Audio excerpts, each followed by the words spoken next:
J'ouvre donc un terme, c'est une archive. S'il n'y a pas d'image, j'ai une image par défaut. Si par contre j'ai une image, elle s'affiche automatiquement. Et tu vois, quand j'utilise la notation IRDoc, c'est beaucoup plus facile à écrire parce que j'ai pas besoin de faire d'échappement et le CSS reste très lisible. Je vais te montrer comment utiliser une en-tête dynamique. Alors, ce qui est un peu spécial, c'est que je vais utiliser ACF qui va créer des termes méta, donc des métadonnées de termes, dans une taxonomie sur mesure. Ça va me permettre de créer une en-tête qui va récupérer l'image qui serait liée au terme de ma taxonomie. Enfin, dans une fonction PHP, je vais utiliser des CSS qui seront dynamiques et qui reprendront ces valeurs. Je suis dans le projet dans lequel je travaille, donc j'ai une taxonomie qui s'appelle domaine d'activité, dans laquelle j'ai ajouté ce qu'on appelle une terme méta, donc une métadonnée de termes pour avoir l'image. Donc je te montre, si j'ouvre la première, j'ai les données du domaine de formation, donc j'utilise le visuel plus les sous-domaines de formation. Donc ça, c'est stocké dans les termes méta. Pour faire ça, j'ai utilisé ACF, Advanced Custom Field, j'ai un groupe de champs. Le groupe de champs que j'ai appelé données du domaine de formation est lié à la taxonomie est égal à domaine d'activité. Si j'ouvre en fait le champ, c'est un champ image et je retourne simplement l'URL de l'image. Je te montre ce que ça donne. Au final, j'ouvre donc un terme, c'est une archive. Elle n'est pas finie, mais je te montre le début. S'il n'y a pas d'image, j'ai une image par défaut. Si par contre j'ai une image, elle s'affiche automatiquement. Idem pour ça. Donc à chaque fois, elle est différente. Si j'inspecte, tu vois qu'elle va s'adapter automatiquement en fonction de la fenêtre. Le challenge, c'est que dans mon modèle, donc si je prends le modèle de page, tu vois, j'ai l'en-tête avec à chaque fois le logo, la navigation. Donc je voulais avoir la possibilité de prendre le titre et de le mettre dans l'en-tête, mais sans que ça remette en question l'en-tête qui est utilisée dans toutes les autres pages du site. Donc si je vais changer de page pour te montrer, tu vois qu'il n'y a aucune différence. Les alignements se font parfaitement parce que j'ai fait en sorte de modifier au minimum, enfin quasiment pas même, l'élément qui est interne et natif à toutes les pages. Donc là, c'était ça le challenge. C'est de pouvoir recréer une autre zone avec cet élément de modèle à l'intérieur, donc l'en-tête, et de mettre le titre d'archive à l'intérieur et aussi le fil d'Arial. Donc si je reprends mon modèle qui concerne donc la taxonomie domaine d'activité, je te rappelle que le FSE supporte nativement la hiérarchie des modèles ou la template hiérarchie, donc ça c'est génial, on peut reprendre la même logique. Et qu'est-ce que j'ai fait ? J'ai créé un groupe au-dessus, j'ai glissé à l'intérieur l'en-tête, le fil d'Ariane et la section titre, donc j'ai repris la même logique que pour les pages, il y a un groupe section titre que j'ai renommé, et là je reprends dynamiquement le titre d'archive. Je n'ai pas changé du tout les margins ou les paddings de la boîte pour ne pas changer la logique interne. Par défaut, une boîte, il n'y a aucune valeur au niveau des margins et des paddings, donc c'est parfait. Par contre, ce que j'ai fait, c'est que sur ce groupe, j'ai appliqué une variation de style. La variation de style, elle me permet d'ajouter juste un padding en bas, donc si c'est en bas, c'est pas gênant pour moi, et aussi d'avoir une classe que je vais pouvoir récupérer dans mes CSS. Alors, je te montre le code. Donc ça, c'est la variation de style. J'isole un contenu groupe. Je l'appelle contenu en tête domaine. Et tu vois que j'ai quasiment rien fait dedans. Spacing, padding, bottom. C'est tout. Là, par contre, je reprends bien des espacements qui sont déclarés dans le fichier theme.json, donc ma bibliothèque globale, si tu préfères. Et là, ce qui est sympa pour moi, c'est que je sais que je vais avoir cette classe qui s'appellera is-style-groupe-en-tête taxo-domaine. Ça se génère automatiquement. Ensuite, je suis intervenu en PHP. Et là, j'insiste sur ce fait, c'est que j'aurais pu faire autrement. J'aurais pu faire une variation de bloc, j'aurais pu faire tout un tas de choses, mais là, j'avais pas envie de me compliquer. C'était beaucoup plus simple pour moi, j'avais pas besoin de générer un nouveau bloc qui va me servir qu'une fois. J'insiste sur ça, c'est que il faut pas se sentir bloqué parce qu'on est en FSE. On peut, si on applique les bonnes méthodes, si on essaye de pousser le système un peu plus loin, on peut très bien combiner les deux. Quand je sens que ça va plus vite comme ça, de monter une option ACF rapidement sur un terme, j'ai mis très peu de temps. Petit break, accède aux codes et ressources que j'utilise dans mes vidéos sur le FSE en t'inscrivant via le premier lien ci-dessous.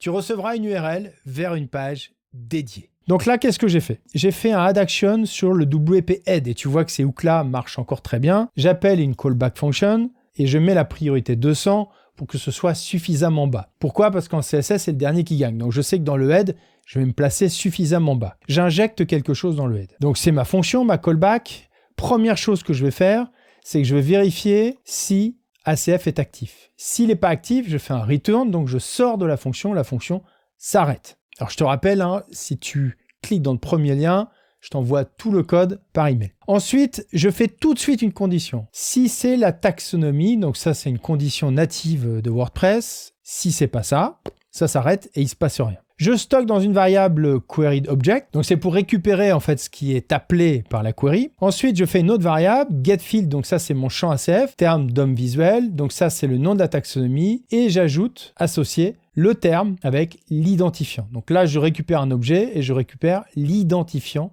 du terme. Ensuite, s'il n'y a pas d'image, c'est-à-dire s'il n'y a pas ce champ ACF, j'ai une URL vers une image dédiée. Alors j'aurais pu très bien évidemment faire une page d'options avec ACF avec la possibilité de sélectionner une image. Je ne l'ai pas fait parce que ça supposait que j'utilise ACF Pro et comme je voulais le diffuser plus largement, du coup je ne l'ai pas fait ici, mais il suffirait de mettre une image qui est sur un serveur quelque part, surtout pas un serveur local parce que quand tu vas faire ta migration, ça va poser quelques problèmes. Ensuite, je fais un nettoyage en fait sur l'URL, escape URL, et j'utilise, alors ça tu l'as peut-être pas encore utilisé, c'est PHP HereDoc. Ça permet de facilement, notamment pour les CSS, d'éviter de faire des échappements sur les guillemets, sur tout un tas de choses. C'est beaucoup plus facile de noter.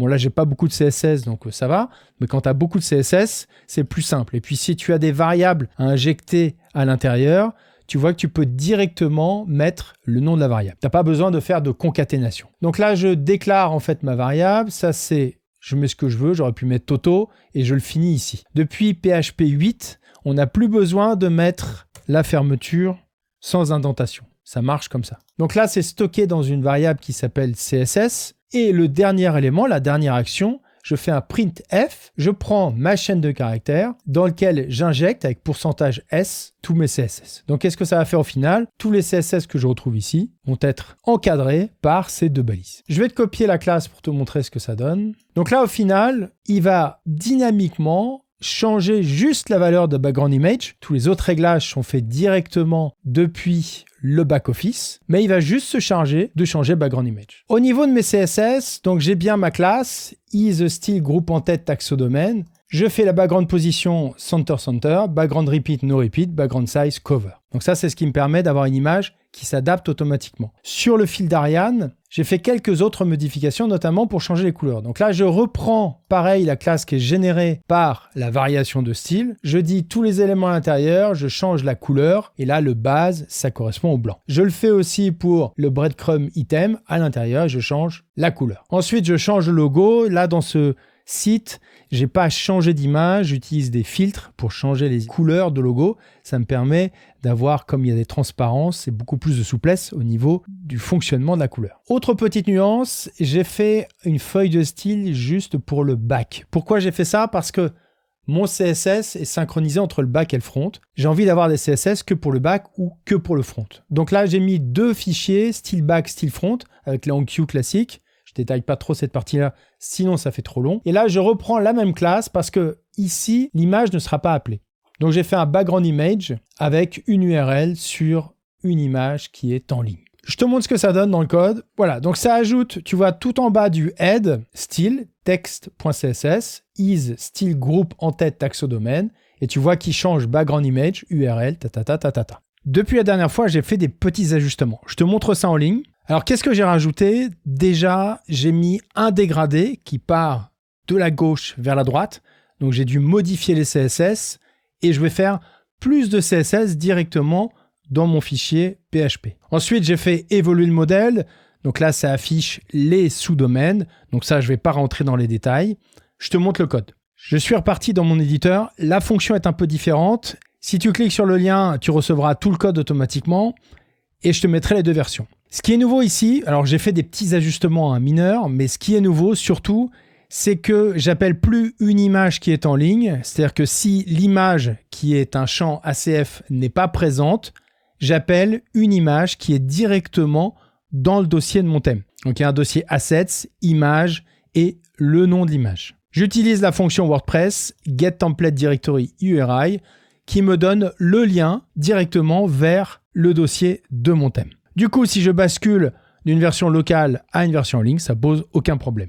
Autre nouveauté, là tu vois que j'ajoute beaucoup plus de CSS. J'utilise en fait la possibilité d'avoir plusieurs arrière-plans dans la même règle CSS, donc linear gradient, to right, avec ma valeur, et le background, ça c'est l'image.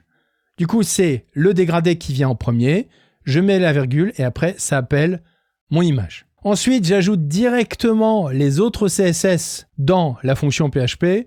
Pourquoi ? Parce que sinon, ça faisait un conflit avec la notation courte.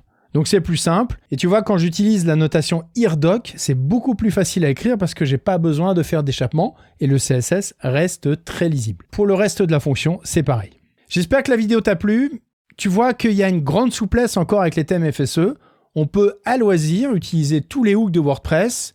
Et là, je mélange les termes méta avec ACF et des CSS dynamiques tout en respectant la structure de mon thème FSE pour garder le plus de modularité possible.